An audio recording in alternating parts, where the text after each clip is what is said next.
सभापति महोदय एठार उपस्थित होता मोर सार मान मो तरफ प्रणाम आठार उपस्थित मो भाई भाई मानक मो तरफ हार्दिक अभिनंदन कि आज आम सेलिब्रेशन कर74तम गणतंत्र दिवस। तो मु गणतंत्र विषय किसी कहवाक चाहूँगी मैंने प्रत्येक आम समस्ते जानी आम देश के स्वाधीन है संविधान किए लिखित कर कौन आरंभ हो सब किसी विषय किसी मात्रा जना अच्छे कौन आम प्रकृत में से सामर्थ्य कि गणतंत्र को ठीक भाव बुझीचु मोहन हिसाब से गणतंत्र अर्थ हूँ गण और तंत्र माने दीटा शब्दर सम्मिलन सृष्टि कर गणर अर्थ हूँ आम मैंने लोक मान कहुच्छे तंत्र अर्थ शासन गण। तो एमती जदि एमती होने आम जहाँ पढ़ी आसीचु कि फागेट कहते गणतंत्र एक शासन व्यवस्था जो प्रत्येक अंश थाए ता भी मो द्वारा ग्रहण करुच्छे।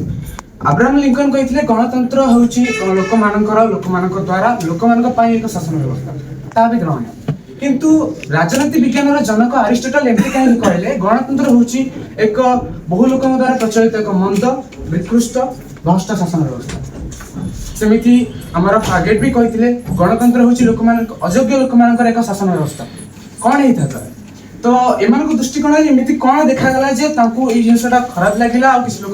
भल भी कहते किसी तो होता ही पारे ना जोटा माने एत बड़ बड़ महान दार्शनिक दृष्टिकोण जोटा आम एपर्यंत देखी